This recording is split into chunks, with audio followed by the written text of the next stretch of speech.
दोस्तों, good morning, good afternoon, good evening. जो भी मुझे जैसे भी देख रहा है, मेरे सारे दोस्तों को मेरा सादर प्रणाम।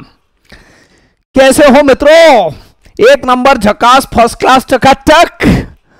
मैं बता दूं, मैं भी एकदम मस्त हूं, एकदम जबरदस्त हूं। प्रीवियस लेक्चर में हम लोगों ने थोड़ा बहुत होमवर्क देखा था। आप लोगों को तो पता है मैं ज्यादा होमवर्क तो देता ही नहीं हूं, छोटा सा होमवर्क देता हूं। तो यही छोटा सा होमवर्क जो मैंने आप लोगों को दिया था वो मैंने सारा का सारा सॉल्व कर लिया है। और इनफैक्ट ये सारा होमवर्क आप ही को सॉल्व करना है, लेकिन जिस क्वेश्चन में आपको डिफिकल्टी रहे वो क्वेश्चन आप इसमें से सॉल्यूशन देख सकते हो। मैंने सारे सॉल्व करके रख दिए हैं खास आपके लिए। देखो दोस्तों, मैं कितना अच्छा हूं। हाँ या ना बोलो ना। हाँ, ये कुछ प्रॉब्लम है, सारे के सारे प्रॉब्लम यहां सॉल्व करके रखे हुए हैं। आप लोग पीडीएफ डाउनलोड कर लेना, आपको ये सारे प्रॉब्लम मिल जाएंगे। ये सारे प्रॉब्लम्स यहां सॉल्व करके तैयार हैं।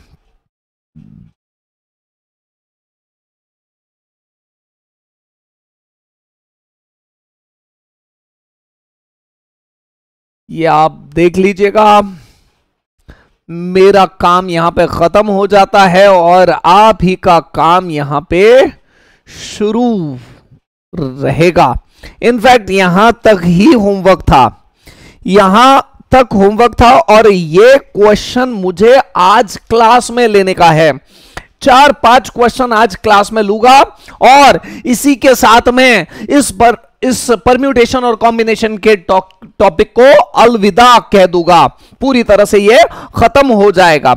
ठीक है, कुछ स्टडी मटेरियल के अच्छे क्वेश्चंस थे, इसके अलावा भी रह सकते हैं। जितने मुझे याद थे उतने मैंने और ले लिया। कुछ स्पेशल क्वेश्चन, अच्छे क्वेश्चंस, इसमें काफी बच्चों को दिक्कत आती रहती है और कुछ नए कंसेप्ट भी है, तो इसी के लिए मैंने सारे के सारे एक साथ में ले लिए। इनके अलावा भी और क्वेश्चन से रह सकते हैं, तो हम डिफिकल्टी के माध्यम से उसको कंप्लीट कर लेंगे। ठीक है, लेकिन आज के बाद में अब हमें और परम्यूटेशन कॉम्बिनेशन की लेने की जरूरत नहीं है। ये पूरी तरह से टॉपिक यहां पे खत्म हो चुका है। ठीक है, आप लोगों को एडिशनल प्रॉब्लम भी सॉल्व करने का है, स्टडी मटेरियल कंप्लीटली सॉल्व करने का है। इसके अलावा एक अच्छी बुक तो मैं आप लोगों को बता दूं, पीएन अरोरा की बुक है, लाइब्रेरी के अंदर अपने रखी हुई भी है। अगर उसे सॉल्व कर सके तो और भी अच्छा, अपनी प्रैक्टिस उतनी बढ़ जाएगी। ठीक है, अब ये पीएन अरोरा की बुक सीपीटी की भी रहे तो भी कोई फर्क नहीं पड़ेगा, हमको तो प्रैक्टिस से मतलब है। अब कंसेप्ट्स मैंने सारे अच्छे से ले लिए, सब जितना अच्छे से समझा सकता था समझा दिया। ठीक है मित्रों, आ जाते हैं। ये 145 नंबर का प्रॉब्लम, 145, इसके प्रीवियस ये तो सारा होमवर्क का था। ये मस्त प्रॉब्लम है, एकदम जबरदस्त है। स्टडी मटेरियल का क्वेश्चन है, पेज नंबर 5.28। मैं भी मेरे सामने निकाल लेता हूं, वैसे जरूरत नहीं है बिकॉज क्वेश्चन यहां लिखा हुआ है भी है साथ में। नंबर ऑफ वेज, 12 स्टूडेंट को हमें अरेंज करने का है मित्रों। 12 स्टूडेंट्स को अरेंज करने का है, अरेंज नहीं करने का है, डिवाइड करना है, इक्वली डिवाइड करना है 3 ग्रुप में। ये 12 लोग हैं और इन्हें इन 3 ग्रुप में डिवाइड करने का है। ठीक है, वो भी इक्वली 4, यानी 12 लोग हैं और 3 ग्रुप में डिवाइड करना है। तो सर ये बोलने की जरूरत नहीं है कि 4-4 लोगों में डिवाइड करना पड़ेगा, तो ये 4-4 लोगों में हमने डिवाइड कर दिया है यहां पे। तो बताओ कितने अलग अलग तरीके से हम डिवाइड कर सकते हैं, है ना? हो सकता है हम 1 2 3 4 यहीं पे लिख ले, 1 2 3 4, ये पहले 4 लोग इधर, 5 6 7 8 ये इधर, और 9 10 11 12 ये इधर। ऐसा डिवीजन भी कर सकते हैं। अदरवाइज ये 4 को यहां नहीं, यहां ले सकते हम लोग। ये और अलग रास्ता हो गया, अलग वे हो गया। अब ऐसा भी नहीं करते, इस 3 को यहां नहीं, 3 को यहां ले लेते, यानी ये और एक अलग वे हो गया। समझ में आ रहा है क्या? ऐसे सारे के सारे कितने वे बन सकते हैं, यही हमको इस क्वेश्चन के माध्यम से पूछा हुआ है। समझ में आई क्या चीजें? मैं जो बोलना चाहता हूं वो ध्यान में आया क्या? 12 लोग हैं, इन 12 लोगों को 3 जगह पे हम लोगों को डिवाइड करने का है, 3 ग्रुप्स में डिवाइड करने का है। तो टोटल कितने नंबर ऑफ वेज से डिवाइड कर सकते हैं? मित्रों ध्यान दीजिए, नंबर ऑफ वेज, अब आपको यह बताने की जरूरत नहीं है। 12 लोगों को 12 प्लेस पे अरेंज करने जाओ तो टोटल नंबर ऑफ अरेंजमेंट कितने हो जाएंगे? 12p12 यानी कि 12 फैक्टोरियल। यह बताने की जरूरत नहीं है, यह आपको बहुत अच्छे से पता है।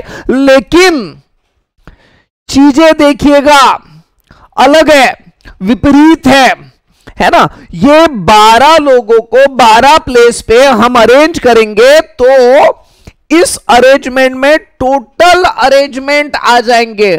हमें टोटल अरेंजमेंट निकालने के लिए नहीं बोला है, हमें बोला हुआ है कि ये कितने अलग अलग वे से डिवाइड हो सकते हैं। समझ में आ रहा है क्या मैं क्या बताना चाह रहा हूं? ये कितने अलग अलग तरीके से डिवाइड हो सकते हैं ये बोला हुआ है। आपस के 12 प्लेसेस पे 12 लोगों के अरेंजमेंट बोला हुआ नहीं है। इसी के लिए ये 4 लोग जो आपस में अरेंज हो रहे हैं, वो सारे वेज जिनमें सिर्फ ये 4 लोग आपस में अरेंज हुए, वो वेज हमें कंसीडर नहीं करना है। एक बार इधर 1 2 3 4, देखो ये 1 2 3 4, ये 4 लोगों को यहां इस ग्रुप में डिवाइड कर दिया। अब ये 4 लोग 4 प्लेसेस पे कितने नंबर ऑफ वेज से अरेंज हो सकते हैं? 4p4 यानी कि 4 फैक्टोरियल वेज से, यानी 24 वेज से। वो 24 वेज हमको कंसीडर करने का है ही नहीं। समझ में आ रहा है क्या? वो हमें नहीं देखना, आपस के अरेंजमेंट नहीं देखना है, हमको सिर्फ ग्रुप में डिवाइड कैसे कर रहे हैं उससे लेना देना है ना? इसी के लिए ये ग्रुप के जितने भी अरेंजमेंट होंगे उसको मैंने डिवाइड कर दिया। सर माइनस क्यों नहीं किया? अरे अभी देखा था हमने 1 2 3 4, ये तो है ही। अगर मैं 5वां उठा के पहले ग्रुप में डाल दूं तो उसके अरेंजमेंट में भी माइनस करना पड़ेगा। ऐसे जो सारे करेंगे वो बराबर 4 फैक्टोरियल से डिवाइड कर दिया तो उसके बराबर रहेगा। समझ में आया क्या? सिमिलरली इस ग्रुप के लिए भी मुझे 4 फैक्टोरियल से डिवाइड करना पड़ेगा, और सिमिलरली इस ग्रुप के लिए भी मुझे 4 फैक्टोरियल से डिवाइड करना पड़ेगा। अब हमें बोला हुआ है कि इक्वली डिवाइड करना है 3 ग्रुप में। अब इसमें ये एक ग्रुप, ये पहला ग्रुप, दूसरा ग्रुप और तीसरा ग्रुप, ये एक पूरे ग्रुप को अगर मैं 1 यूनिट मानूं, इस पूरे ग्रुप को मैं अगर 1 यूनिट मानूं और इस पूरे ग्रुप को अगर मैं 1 यूनिट मानूं, तो ये आपस में भी तो अरेंज हो रहे हैं ना 3p3 वे से, वो भी मुझे कंसीडर नहीं करने का है। बात समझ में आ रही है क्या मित्रों? मुझे जो आपको क्वेश्चन भी नहीं दिख रहा है मुझे तो अच्छे से, तो वो अरेंजमेंट हमें कंसीडर करने का नहीं है। ये आपस में पूरा का पूरा ग्रुप जो अरेंज हो रहा है वो अरेंजमेंट भी हमको नहीं कंसीडर करना है। हमको सिर्फ ये कंसीडर करने का है कि इन 12 लोगों को 3 ग्रुप में कैसे डिवाइड करें। समझ में आ रहा है क्या? तो इसी के लिए इस 3 फैक्टोरियल से भी हमने डिवाइड किया। अल्टीमेटली इसका जो आंसर आएगा देखिएगा मित्रों, 12 into 11 into 10 into 9 into 8 into 7 factorial यानी 5040 अपॉन 4 फैक्टोरियल यानी 24 24 24 और 3 फैक्टोरियल यानी कि 6। अब इसका पूरा आंसर निकाल लेते हैं। 12 into 11 into 10 into 9 into 8 into 5040 divided by 24 divided by 24 divided by 24 divided by 6, answer हमारा आएगा 5 7 7 5. हेच आमचं उत्तर. मित्रांनो, तुमच्या लक्षात आलं आहे काय? सांगा, तुम्हीच सांगा मित्रांनो, तुम्हाला कळलं काय? तो बहुत अच्छा क्वेश्चन है, नॉर्मल से अलग. ये ऐसे क्वेश्चन है, इन क्वेश्चंस को हम लोग बोलते रहते हैं स्पेसिफिक क्वेश्चन. जब तक एक बार खुद सॉल्व ना करो तब तक ये आने वाले नहीं है. और वैल्यूज भी इतने बड़े हैं कि प्रैक्टिकली पूरे के पूरे वैल्यूज लिख के देखना बहुत ज्यादा मुश्किल है और कोई लिख के देखता नहीं है. तो ये ऐसे क्वेश्चन है, जब तक एक बार खुद सॉल्व ना करो ये आने वाले नहीं हैं. तो थोड़ा सा सतर्क रहिएगा, है ना. बहुत अच्छा क्वेश्चन है ये. एक और क्वेश्चन है अगला, ये बढ़िया अच्छे से देख लेना, मस्त क्वेश्चन है, जबरदस्त क्वेश्चन है. अगला 146 नंबर का, ये example number 17, same page number का, उसके आगे का क्वेश्चन 17 नंबर का एग्जाम्पल है. मित्रों क्या बोल रहा है ये बोल रहा है number of ways in which 15 mango can be equally divided among 3 student. 15 mango, 1 2 3 4 5 6 7 8 9 10. ये ऐसा जमेगा नहीं, नंबर्स लिए तो फिर वो 10 11 12 बड़े हो जाएंगे. यहां हमें लेना पड़ेगा 1 2 3, ज्यादा लोड लेने का नहीं, चुपचाप पढ़ने का. 1 2 3 4 5, 1 2 3 4 5, 1 2 3 4 5. ये हम लोगों ने 15 मैंगोज को, है ना, 5-5 के 3 ग्रुप बना दिए. देखना दोस्तों, ये क्वेश्चन और इसके प्रीवियस का क्वेश्चन दोनों में अंतर है, दोनों में फर्क है ना. यहां के क्वेश्चन में ग्रुप बनाना था, ग्रुप ये रहे चाहे ग्रुप ये रहे, ये दोनों के दोनों ग्रुप कहीं ना कहीं, है ना, ग्रुप है. लेकिन यहां पे ग्रुप नहीं है, 3 स्टूडेंट है. पहला स्टूडेंट अलग है, दूसरा स्टूडेंट अलग है, तीसरा स्टूडेंट अलग है. देखो यहां बंदा इस ग्रुप में रहे तो भी ग्रुप ही है, इस ग्रुप में रहे तो भी ये ग्रुप ही है ना. लेकिन अगर ये मैंगो इस ग्रुप के पास में जाए, स्टूडेंट 1 के पास में मैंगो जाए तो ये अलग अरेंजमेंट काउंट होगा. और अगर ये मैंगो स्टूडेंट 2 के पास में जाए तो ये अलग अरेंजमेंट काउंट होगा. तो प्रीवियस क्वेश्चन से ये क्वेश्चन थोड़ा सा अलग है वैसा का वैसा ही, लेकिन एक स्लाइट डिफरेंस है. अब नंबर ऑफ वेज ध्यान दीजिए दोस्तों, नंबर ऑफ वेज में 15 मैंगो 15 प्लेस पे अरेंज होंगे. कितने नंबर ऑफ वेज से?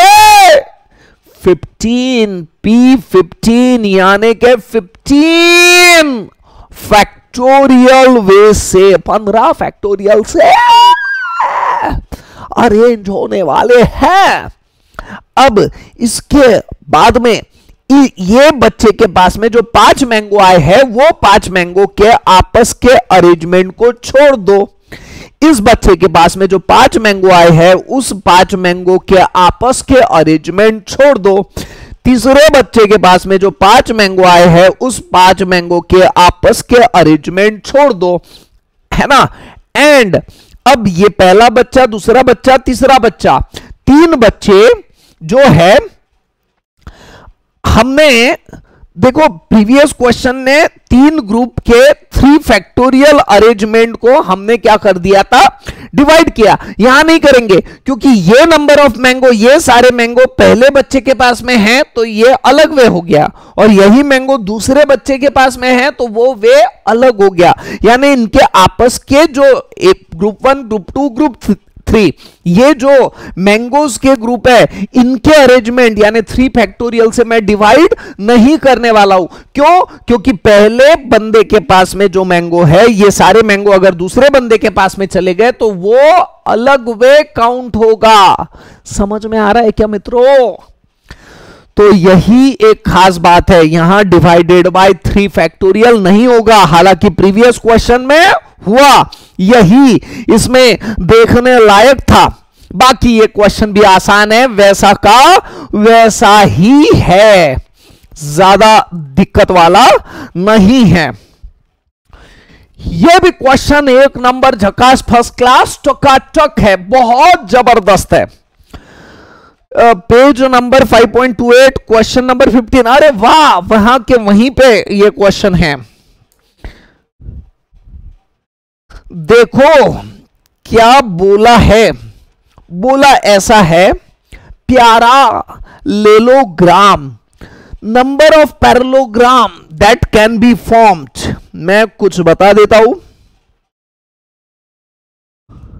ये 4 पैरेलल लाइंस है और ये 4 पैरेलल लाइन इंटरसेक्ट कर रहे हैं मित्रों।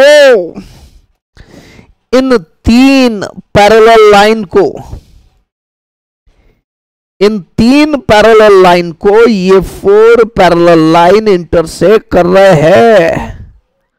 ऐसी बात है, जमाना खराब है, ऐसी बात है, जमाना खराब है। ये है हमारा क्वेश्चन। ये 3 पैरेलल लाइन है और ये 4 पैरेलल लाइन है, ये आपस में इंटरसेक्ट हो रहे हैं। तो बताए कितने पैरेललोग्राम बनेंगे, है ना? सर ये तो आसान है, काउंट कर लो, 1 2 3 4, गणपतिचा जय जयकार, 5 6 7 8, गणपति हमारे साथ, है ना? तो हम लोग ये वैसे तो पैरेललोग्राम काउंट कर सकते हैं, लेकिन ये मैन्युअल अप्रोच हो गया। ऐसे भी करके आप आंसर निकाल सकते हैं। वैसे भी ऑप्शन 4 ऑप्शन में से एक को टिक करना है तो बिल्कुल सही रहेगा आपका आंसर। वैसे भी कर सकते हो, प्रोवाइडेड आपने परफेक्टली निकालना चाहिए। लेकिन what expected in this topic कि आप इसे परम्यूटेशन और कॉम्बिनेशन से निकाले, तो परम्यूटेशन और कॉम्बिनेशन से भी निकाल सकते हैं।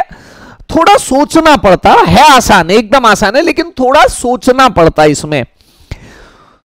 तो ऐसा है कि पैरेललोग्राम के लिए मैं अगर पैरेललोग्राम बनाऊं तो आप ही मुझे बताइए, मुझे क्या लगेगा? ये ऐसे पैरेलल लाइंस लगेंगे और मुझे ऐसे भी पैरेलल लाइंस लगेंगे। बोलो ना हां या ना। ऐसे 2 पैरेलल लाइंस लगेंगे और ऐसे भी 2 पैरेलल लाइंस लगेंगे। तो फिर हम पैरेललोग्राम आराम से बना सकते हैं। यानी ये कुल मिला के कितने लाइंस है? Number of ways. अब आप ही बताएं, 1 2 3 4, 1 2 3 4, कुल मिला के 4 लाइन पैरेलल है। लेकिन मुझे पैरेललोग्राम, एक पैरेललोग्राम बनाने के लिए आप ही बताओ कितने लाइंस लगेंगे इनमें से? कोई भी दो। तो बस 4 में से 2 लाइन सिलेक्ट कर लो। एंड ये एक बात हुई। एंड इसके बाद मैं दूसरी बात करता हूं मैं आपसे। ये पैरेललोग्राम बनाने के लिए जो आड़े लाइन थे वो मुझे कितने लगे? 2। बस खत्म काम। कितने आड़े लाइन है आपके पास में? 3। 3 में से 2 लाइन सिलेक्ट कर लो, है ना? बराबर आपको पता चल जाएगा। ये ऐसा हो गया, ये लाइन सिलेक्ट कर ली और ये लाइन सिलेक्ट कर ली, तो पैरेललोग्राम बन गया, खत्म। अब हमने सारे में से कोई भी 2 लिए हैं, इधर भी 3 में से कोई भी 2 लिए है, तो ऐसे कितने पैरेललोग्राम बनेंगे वो हमें ये बता देगा। 4c2 4 factorial upon 2 factorial into 4 - 2 यानी कि 2 फैक्टोरियल, एंड यानी multiplication 3 factorial upon 2 factorial into 3 - 2 यानी कि 1 फैक्टोरियल। अब 2 इंटू 2 यानी कि 4 और ये 4 कैंसिल हो जाएगा। 4 फैक्टोरियल यानी 24, 24 डिवाइडेड बाय 4 यानी ये आ जाएगा 6। 3 फैक्टोरियल यानी 2 फैक्टोरियल कैंसिल और ये आ गया 3, यानी टोटल नंबर ऑफ वेज कितने आ जाएंगे मित्रों? 18 वेज। ठीक है, तो ये हमने पूरी तरह से, ये भी क्वेश्चन एकदम अल्टीमेट था, झकास था, फर्स्ट क्लास था, 1 नंबर था, टकाटक था, एकदम मस्त, बहुत अच्छा क्वेश्चन है ये भी। बस आखिरी के 3 क्वेश्चन के साथ में ये, लेकिन ये वाला क्वेश्चन एकदम अंगार है, झांसू है, झांसू। आखिरी के 3 क्वेश्चन देखना है और ये चैप्टर को चाचा बाय बाय सी यू बोलने का है। ये क्वेश्चन अल्टीमेट है, जबरदस्त है, खास है। यहां मुझे थोड़ा सा समय लगेगा आपका, माफी चाहता हूं दोस्तों, लेकिन थोड़ा सा तो समय आपको अभी देना ही पड़ेगा मुझे। और इसमें पहले थोड़ा सा कंसेप्ट बिल्ड करना पड़ेगा और फिर है ना ये प्रॉब्लम को सॉल्व करना पड़ेगा। पहले कंसेप्ट बिल्ड करो फिर सॉल्व करो।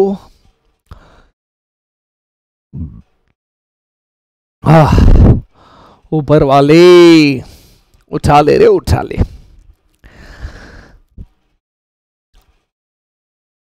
क्वेश्चन पढ़ते हैं। व्हाट इज रैंक और ऑर्डर ऑफ वर्ड जेनिथ?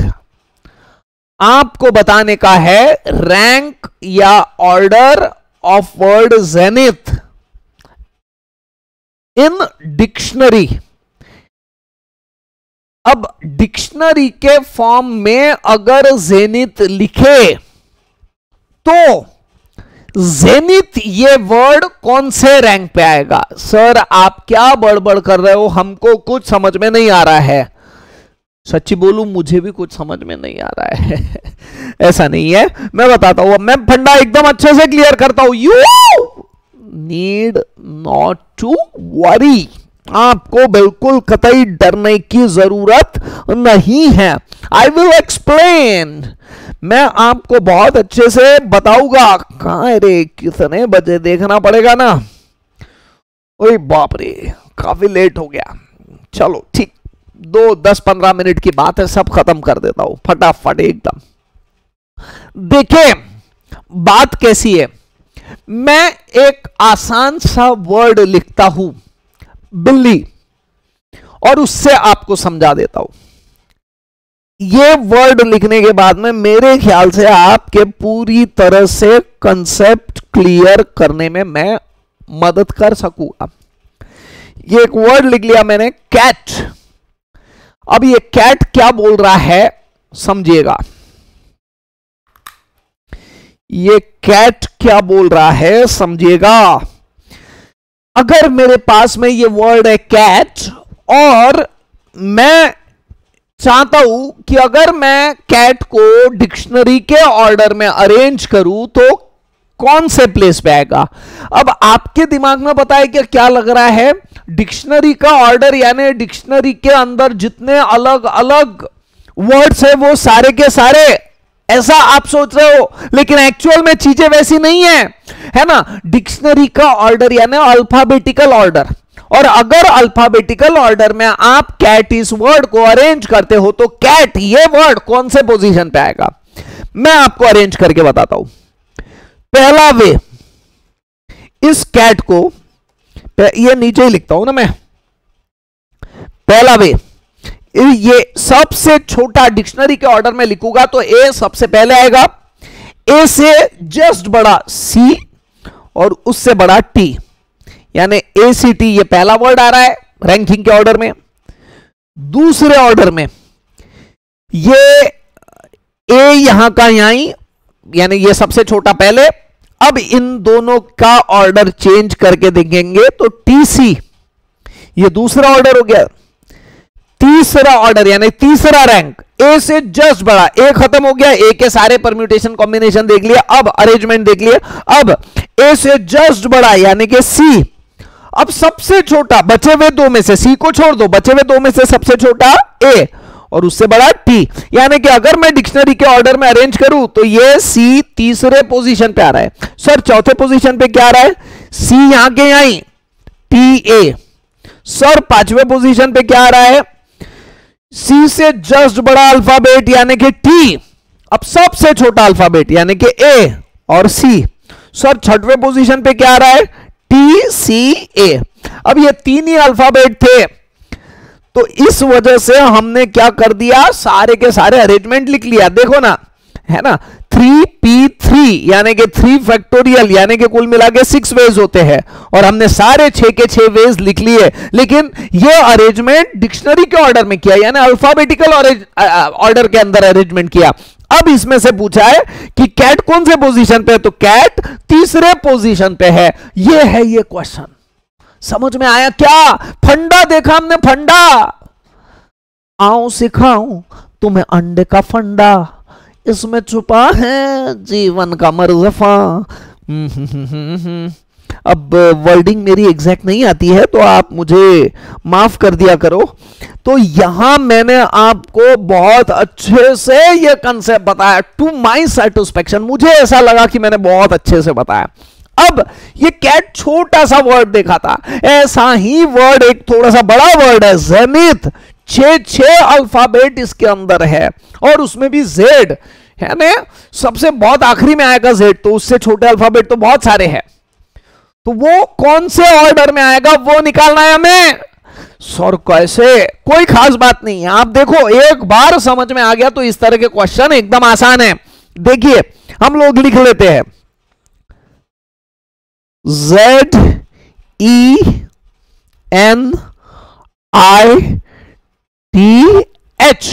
ये पूरा का पूरा सारे अल्फाबेट हम लोगों ने लिख लिए, 6 अल्फाबेट है। अब आप ही मुझे बताओगे सबसे छोटा अल्फाबेट कौन कौन सा है। सबसे पहले हम कंसीडर करेंगे इनमें से सबसे छोटा अल्फाबेट ई है। ई को फिक्स कर दो। और अब जेनिथ जो है वो तो ई से बने हुए सारे अल्फाबेट के बाद में ही आने वाला है, जेड तो बहुत आखिरी में आता है। तो ई से शुरू होने वाले जितने भी अरेंजमेंट है 3 2 5 जितने ई से शुरू होने वाले जितने भी अरेंजमेंट है, इन सब के तो है ना जेनिथ बाद में ही आने वाला है। तो इससे बनने वाले सारे के सारे अरेंजमेंट को हमें छोड़ देने का है। तो ई को फिक्स कर दिया, तो टोटल कितने वेज होंगे इसके? 5 प्लेसेस पे 5 अल्फाबेट कितने नंबर ऑफ वेज से अरेंज होंगे? 5P5 यानी 5 फैक्टोरियल यानी के 120 वेज, 120 वेज के बाद में ही जेनिथ रहेगा। इतना तो किस्सा पक्का है। अब ई से बड़ा है ना, ये पहली बात लिखा हम लोगों ने, इसको 1 दे देता हूं।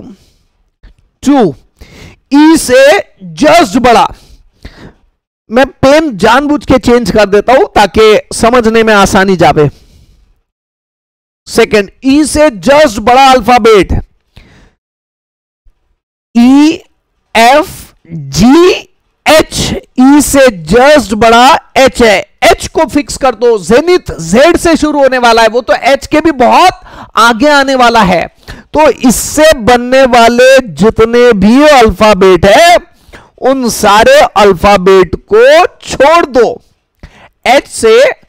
H को फिक्स करके जितने भी अल्फाबेट बनने वाले हैं उन सारे अल्फाबेट को छोड़ दो। 5P5 यानी के 5 फैक्टोरियल यानी 120 वेज है ना। H से जितने भी बनेंगे जेनिथ उसके बाद में ही आएगा, तो इनको है ना, इनका लोड लेने की जरूरत नहीं है। अब थर्ड, H से जस्ट बड़ा अल्फाबेट ABCDEFGHI है ना, I के भी बाद में ही आने वाला है, तो I को फिक्स कर देता हूं।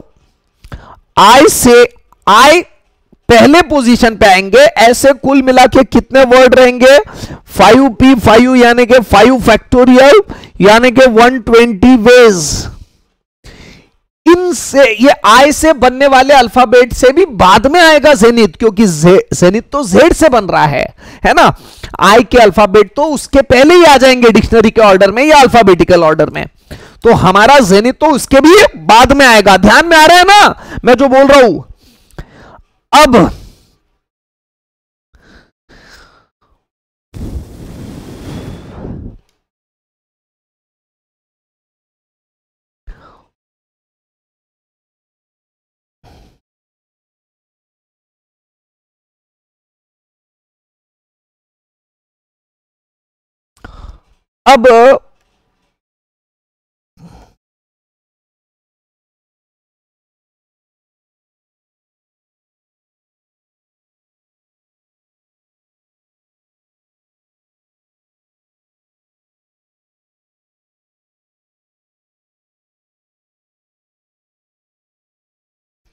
ये चौथी पोजीशन में ले रहा हूं, चौथी पोजीशन।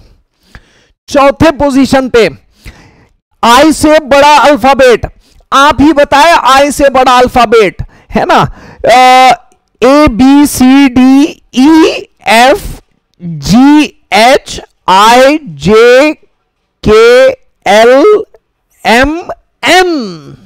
आई के बाद में एन है और ऐसा अल्फाबेट है जो आई से बड़ा है। एन से बनने वाले भी कुल मिला के है ना। अब देखो जेनिथ तो एन से बनने वाले सारे वर्ड्स के भी आगे आने वाला है ना, तो मुझे इसका लोड लेने की जरूरत है ही नहीं।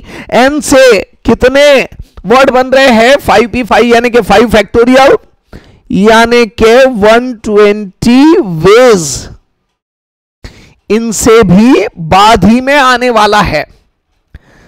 ठीक है, अब आगे आ जाते हैं, जहां जाते हैं छह जाते हैं। अब पांचवें केस में ई F G H I J K L M N. अब एन के बाद में बड़ा अल्फाबेट कौन सा है? टी। एन से बड़ा अल्फाबेट है टी। 1 2 3 4 5। ये कलर लेने के बाद में कुछ लोग बड़े खुश हो गए होंगे, पिंकी पिंकी है ना। अब ये टी से जो अल्फाबेट बनेंगे उसके भी जेनिथ बाद में ही आएगा।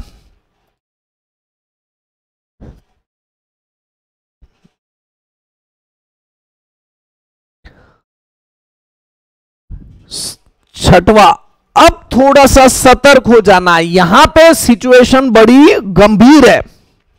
अब ध्यान दीजिएगा दोस्तों, अब मैंने ले लिया Z और हमारा जो जेनिथ है वो Z से ही शुरू हो रहा है। अब सतर्क हो जाना, Z के बाद में सबसे छोटा अल्फाबेट लिखो। Z को तो लिख ही दिया, Z के बाद में सबसे छोटा अल्फाबेट कौन सा है? E। ये भी मैच हो रहा है तो और ज्यादा सतर्क हो जाना। अगर ये मैच नहीं हो रहा है तो फिर बिंदास इससे बनने वाले वेज के आगे के वेज लेते थे, लेकिन ये मैच हो रहा है तो फिर हमें सतर्क होना पड़ेगा, है ना। अब ई को छोड़ दो, ई के बाद में सबसे छोटा अल्फाबेट कौन सा है? एच। और यहां पे क्या है? एन। एन तो एच के बाद में आता है, यानी एच से बनने वाले जितने भी अल्फाबेट है इसका हमें कतई कोई भी लोड लेने की जरूरत नहीं है। यानी कि 3p3 यानी 3 फैक्टोरियल, ये ZEH को फिक्स कर दिया। अब मेरे पास में 3 प्लेसेस बचे हैं और 3 ही अल्फाबेट बचे हैं। 3 अल्फाबेट 3 प्लेसेस पे कितने नंबर ऑफ वेज से आएंगे? 3p3 यानी कि 3 फैक्टोरियल। 3 फैक्टोरियल यानी 6 वेज। इन 6 वेज के बाद में ही आएगा जेनिथ। ठीक है, अब ध्यान दीजिए,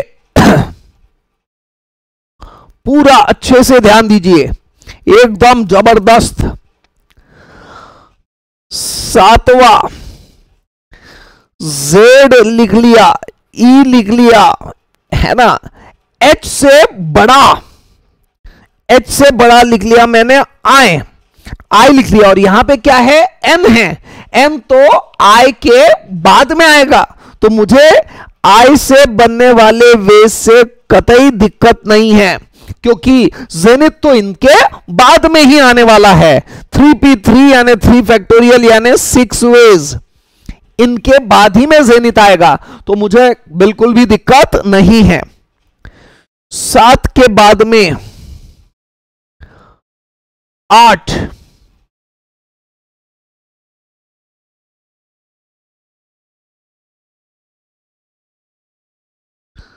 7 के बाद में 8। अब ये 8वां क्या बोल रहा है?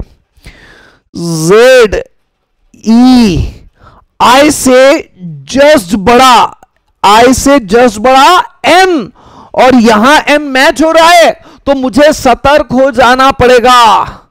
अब इसके बाद के वेज में जैसे इसके पहले ले लिया था डायरेक्टली, अब नहीं ले सकता हूं, है ना। अब इसके बाद का अल्फाबेट सबसे छोटा वाला ZEN, E डबल से नहीं लिख सकता हूं क्योंकि ऑलरेडी आ चुका है। E के बाद में H में लिख सकता हूं, H को फिक्स कर दो, ZENH को फिक्स कर दिया। बचे कितने? 2 प्लेसेस और 2 अल्फाबेट, क्योंकि अल्फाबेट भी फिक्स हो गए। तो अब 2 प्लेसेस पे 2 अल्फाबेट कितने नंबर ऑफ वेज से आएंगे? 2p2 यानी 2 फैक्टोरियल।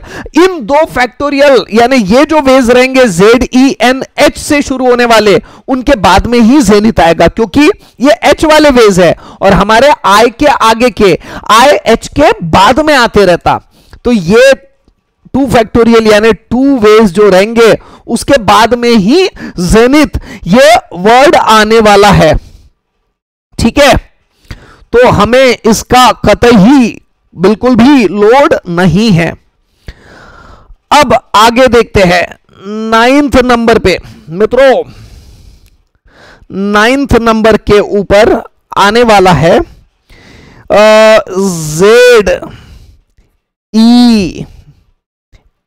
ZEN। H से बड़ा क्या है? H से बड़ा, H से बड़ा है I, और ये I यहां पे मैच हो चुका है। अब हमें सतर्क हो जाना पड़ेगा। I से ZEI को छोड़ दो, अब बचे हुए जो अल्फाबेट है उनमें से जो सबसे छोटा है वो लिखते हैं। ZENI को छोड़ के इन दोनों में से सबसे छोटा अल्फाबेट H। अब H को रख लो, और यहां H नहीं है तो मुझे वापस लोड नहीं है। एक प्लेस है और एक अल्फाबेट T खाली है और एक प्लेस खाली है। एक प्लेस पे एक अल्फाबेट कितने नंबर ऑफ वेज से आएगा? 1p1 यानी कि 1 फैक्टोरियल यानी 1 वे। और अब 10th पोजीशन पे आ रहा है, इस 10वें पोजीशन पे आ रहा है हमारा जेनिथ ZENI। अब देखो यहां पे H से बड़ा वाला लेना पड़ेगा। H से बड़ा वाला क्या है? T, और आखिरी का कौन सा अल्फाबेट है? ये H ही, यानी ये एक वे, यानी यहां मैं ब्लैंक छोड़ूंगा और H रखूंगा। H एक अल्फाबेट है और एक प्लेस है, 1p1 यानी कि 1 फैक्टोरियल यानी कि 1 वे ही आने वाला है। ऐसा ये क्वेश्चन है मित्रों, समझ में आया क्या? अब इसकी टोटल ले लो, इस पोजीशन पे डिक्शनरी के अंदर मिलेगा। इसकी टोटल कितनी आ रही है? 120, 12 5 60, 600, 12 14 15 16 है ना, 616 में ये रेड कलर के पेन से लिखता हूं मस्त। 616वें नंबर पे आएगा डिक्शनरी के अंदर। जो आएगा जेनिथ वो कौन से प्लेस पे आएगा? 616वें प्लेस पे। समझ में आया क्या दोस्तों? बहुत अच्छा क्वेश्चन है, बहुत अल्टीमेट क्वेश्चन है ना। एक बार समझना डिफिकल्ट है क्योंकि है ही टफ, थोड़ा सा हार्ड है, नया कंसेप्ट है, बट मेरे ख्याल से आप लोगों को बहुत अच्छे से समझ में आ चुका होगा। ठीक है, बहुत अच्छा क्वेश्चन है दोस्तों। बस आखिरी के 2 प्रॉब्लम हैं और उन 2 प्रॉब्लम के बाद में किस्सा खत्म। इस चैप्टर से विदा लेने का मौका आ जाएगा। पेज नंबर 5.29 पे क्वेश्चन नंबर 4 स्टडी मटेरियल में बहुत अच्छा क्वेश्चन है, अल्टीमेट है। 8 गेस्ट है, मैंने यहां ऑलरेडी गेस्ट बना के रखे हुए 1 2 3 4 5 6 7 8, कुल मिला के 8 गेस्ट है सीटेड, 4 ऑन ईच साइड, एक साइड से 4, एक साइड से 4 और दूसरे साइड से, है ना, ये 1 2 3 और ये ले लेता हूं 4, दूसरे साइड से भी 4 है, 1 2 3 और ये 4, एक साइड से 4 और दूसरे साइड से 4। थोड़ा सा ध्यान देना दोस्तों, एकदम जबरदस्त क्वेश्चन है, अल्टीमेट क्वेश्चन है, लेकिन आपका ध्यान जरूर लगेगा इसमें। 8 guests to be seated, 4 on each side on a rectangular table. 2 particular guests desire to sit on one side of table. एक साइड पे, है ना, ये 2 लोग हैं, कमबख्त है, इनको एक साइड में ही बैठने का है, और ये 3 लोग हैं, 1 2 3, इनको दूसरे ही साइड में बैठने का है, ये भी बदमाश ये भी बदमाश, इनको इसी साइड से बैठने का है और इन दोनों को इसी साइड से बैठने का है। इन तीनों का ये जो व्हाइट कलर में दिख रहे हैं, है ना, 1 2 3, इनका कतई कोई दिक्कत नहीं है, हमको कहीं पे भी बैठा दो, है ना, इन व्हाइट वालों का कोई भी लोड नहीं है। Number of ways in which sitting arrangement can be made, तो हमें बताने का है, बताए कितने अलग अलग तरीके से सेटिंग अरेंजमेंट कर सकते हैं। नंबर ऑफ वेज, पहला तो आपको सरल बता दूं, ये 4 लोग हैं, ये 3 और ये एक व्हाइट वाला, ये 4 लोग 4 प्लेसेस पे कितने नंबर ऑफ वेज से अरेंज हो सकते हैं, 4p4।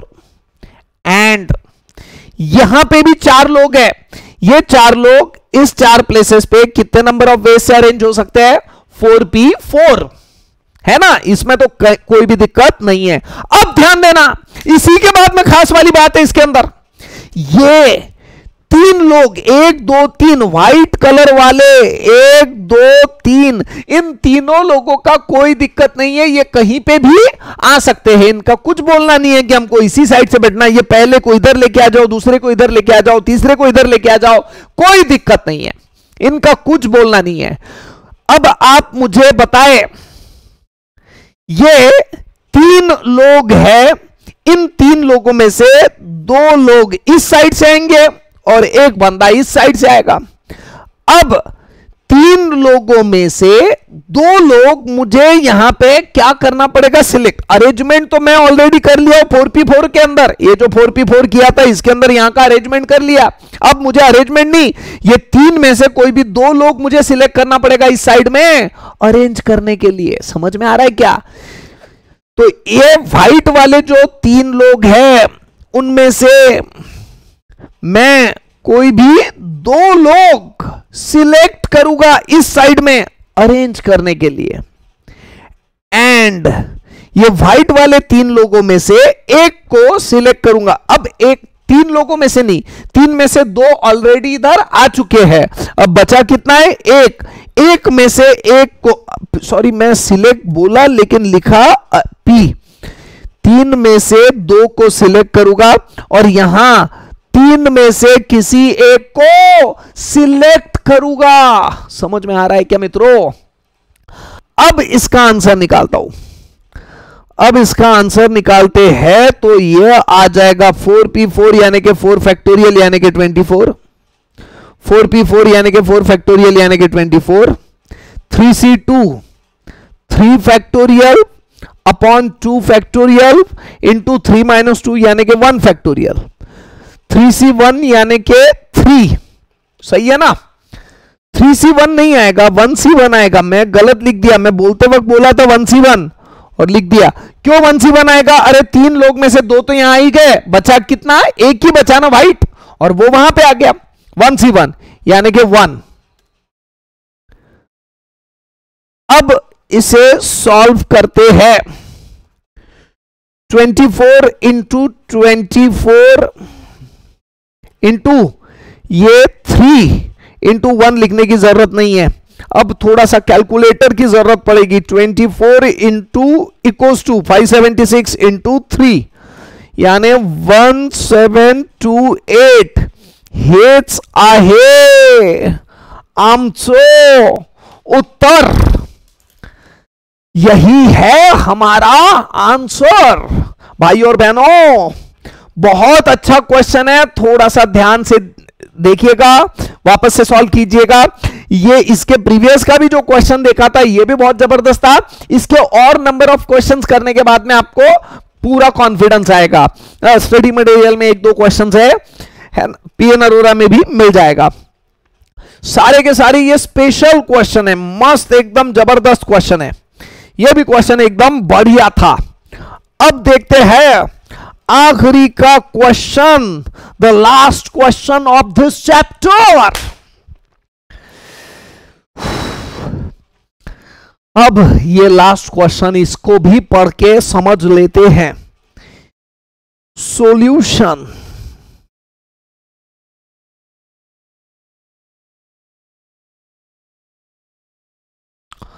examination, find number of ways of selecting 4 letters from wording पे ध्यान देना। बहुत गजब बात बोल दिया है यहां पे। ये पेज नंबर 5.25 का है, क्वेश्चन नंबर 6 है, स्टडी मटेरियल का क्वेश्चन है। आप भी बिल्कुल स्टडी मटेरियल देख लीजिएगा, ये सारे क्वेश्चन में आपको क्वेश्चन मिल जाएंगे। मैंने फिर भी यहां लिख के रखे थे खास आपके लिए। एग्जामिनेशन में अभी तक हमने अल्फाबेट में क्या देखा था, सिर्फ और सिर्फ अरेंजमेंट। पहला क्वेश्चन ऐसा है कि अल्फाबेट रहने के बावजूद सिलेक्शन बोल रहा है कि हमें क्या करने का है, सिलेक्ट करना है। बहुत स्पेशल क्वेश्चन है, ऐसे क्वेश्चन जब तक एक बार सॉल्व नहीं करते हमें नहीं आता है। चलो लिख लेते हैं, एग्जामिनेशन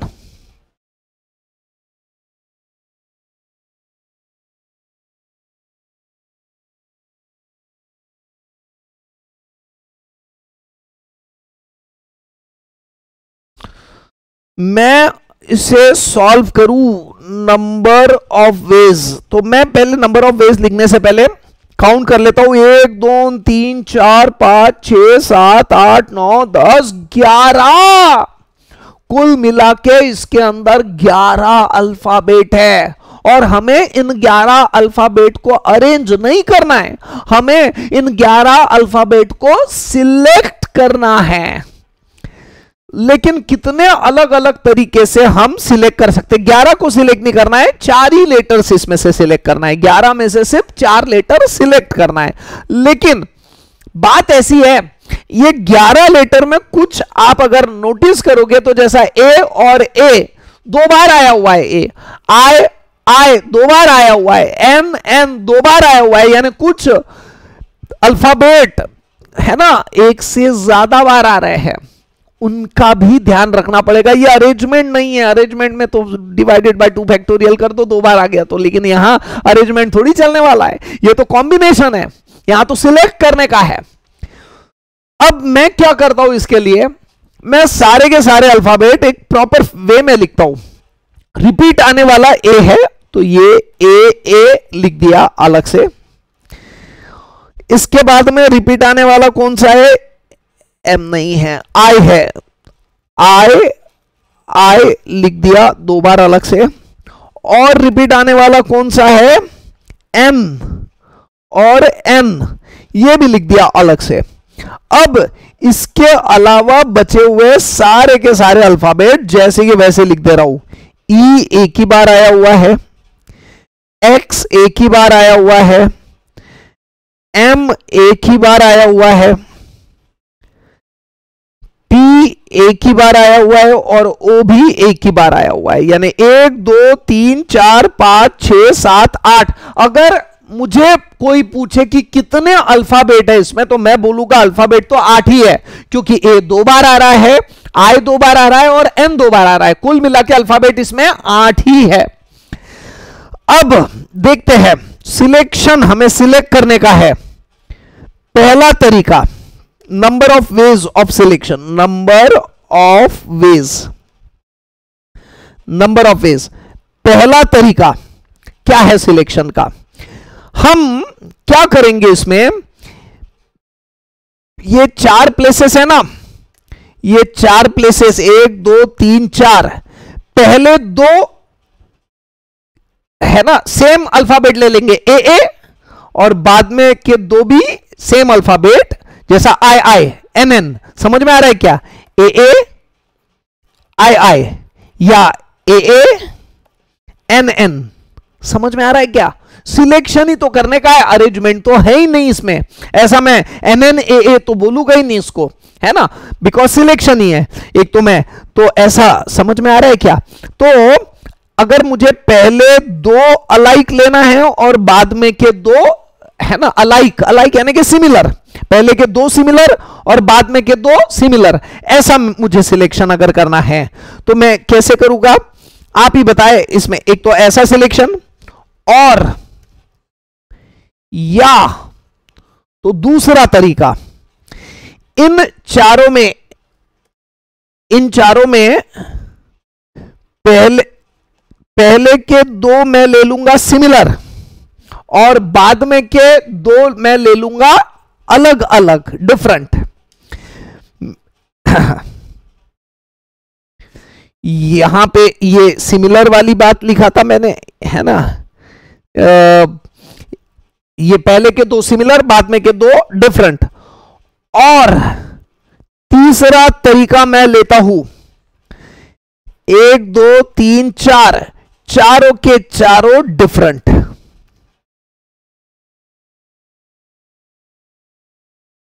यहां पे क्या लिखा था, यहां पे सिमिलर और ये 2 डिफरेंट, ये सिमिलर और ये सिमिलर। ध्यान में आया क्या? मैंने ये चीजें यहां पे थोड़ा सा लिख भी दिया जानबूझ के, ताकि आप लोगों को समझ में आ जाए, ठीक है। यानी नंबर ऑफ वेज को मैं यहां से हटा देता हूं, इधर अलग से लिखूंगा, एक तो पहला वाला तरीका, या तो दूसरा वाला तरीका, या तो तीसरा वाला तरीका। देयरफॉर नंबर ऑफ वेज, पहले तरीके में अगर मुझे सॉल्व करने का है तो मुझे पहले 2 सिमिलर और बाद में के 2 सिमिलर, यानी यहां पे भी मुझे कोई एक ही अल्फाबेट लेना पड़ेगा और यहां पे भी मुझे कोई भी एक ही अल्फाबेट लेना पड़ेगा।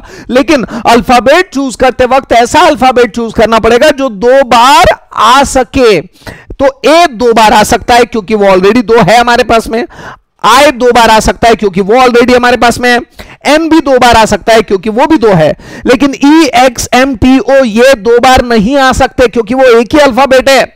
इसी के लिए मुझे कोई भी 2 ही अल्फाबेट लगेंगे। यहां पे ए और यहां पे सपोज आई, तो ये ए एक ही लेना पड़ेगा, दोनों जगह मैं लिख दूंगा। यानी मुझे सिलेक्शन है तो 3 ए आई और एन, ऐसे 3 अल्फाबेट हमारे पास में है जो 2 बार आने वाले हैं। इनमें से मैं कोई भी 2 अल्फाबेट सिलेक्ट करूंगा। समझ में आ रहा है क्या? 3 में से कोई भी 2 अल्फाबेट मैं सिलेक्ट करूंगा। तो 3C2 यानी कि 3 factorial upon 2 factorial into 3 minus 2 यानी कि 1 फैक्टोरियल, यानी अल्टीमेट आंसर कितना आ रहा है इसका 3। और देखिए ना, ए आई आई ये एक तरीका, दूसरा ए एन एन ये दूसरा तरीका, और तीसरा तरीका आई आई और एन एन। इन तीनों के अलावा और कोई तरीका आ ही नहीं सकता। और 3C2 से भी 3 ही तरीके मिलेंगे जिसमें पहले 2 सिमिलर और बाद में के 2 सिमिलर। समझ में आया क्या? ये हमने यहां पे देख लिया। और ये, और अब पहले के 2 सिमिलर, पहले को 2 यानी कोई भी 2 सिमिलर, इसमें से पहले के 2 सिमिलर, तो सिमिलर 3 है हमारे पास में, उसमें से कोई भी 2 नहीं, एक ही आएगा। ए आया तो ए आई आया तो आई, 3 में से कोई भी एक ही आएगा। एंड 3 में से कोई भी एक, ये और मैं नहीं क्या अलग पेन से लिखता हूं ताकि समझ में आ जाए, आप लोगों को डिफरेंशिएट कर पाओ। ये सेकंड वाला टाइप देख रहा हूं ऐसा। 3 में से कोई भी एक और बचे हुए डिफरेंट चाहिए। तो देखो तीन में से कोई भी एक आ गया है, तो अब मेरे पास में कुल मिला के 8 अल्फाबेट थे, उसमें से एक आ गया। 8 अल्फाबेट कैसे, ये ऐसे कुल मिला के अगर काउंट करूं 1 2 3 और ये 5, तो ऐसे 8 अल्फाबेट, 8 में से एक आ चुका है, यानी अल्फाबेट कितने बचे हुए हमारे पास में, 7 अल्फाबेट। 7 अल्फाबेट में से मुझे कितने अल्फाबेट चाहिए, यहां पे सेकंड पोजीशन में डिफरेंट में 2, डिफरेंट के लिए हमारे पास में 8 अल्फाबेट है, सिमिलर के लिए हमारे पास में सिर्फ ये 3 ही अल्फाबेट है। ये एक तरीका। और तीसरा तरीका देखिएगा, बहुत रापचिक है, जबरदस्त है। चारों के चारों डिफरेंट के लिए हमारे पास में कितने अल्फाबेट है, 8, और इसमें से हमें कितना सिलेक्ट करना पड़ेगा, 4। तो अब बताइए कैसे, आप ही बताइए मित्रों। 3C2 यानी कि 3 factorial upon 2 factorial into 3 minus 2 यानी कि 1 फैक्टोरियल, और यानी एडिशन 3C1 यानी कि 3 into 7C2 7 factorial upon 2 factorial into 7 minus 2 यानी कि 5 फैक्टोरियल, और यानी कि addition 8C4 8 factorial upon 4 factorial into 8 minus 4 यानी कि 4 फैक्टोरियल। अब इसका पूरा का पूरा आंसर हमें निकालना पड़ेगा। 3C2 यानी ये 3 इंटू 7 फैक्टोरियल यानी 7 इंटू 6 बचा, 7 इंटू 6 यानी 42 डिवाइडेड बाय 2 यानी के 21 इंटू 3 प्लस 8 फैक्टोरियल, इसमें से 4 फैक्टोरियल चले गए, तो ये बचा कितना, 8 into 7 into 6 into 5 divided by 24 यानी कि 70। अब आप ही बताएं, ये 63 प्लस 73 प्लस 63 136 वेज, यही है हमारा आंसर। बहुत जबरदस्त क्वेश्चन था, ये भी अच्छे से देखे, बहुत अल्टीमेट क्वेश्चन था। और ये इस क्वेश्चन के साथ में हम पूरी तरह से आज का लेक्चर और ये चैप्टर दोनों को खत्म करते हैं। Thank you. आप लोग जल्दी से जल्दी इसके सारे के सारे प्रॉब्लम करें, टेस्ट के लिए प्रिपरेशन करें, जल्दी से ही इसकी टेस्ट होने वाली है, ठीक है। ओके चाचा, bye bye, see you, thank you.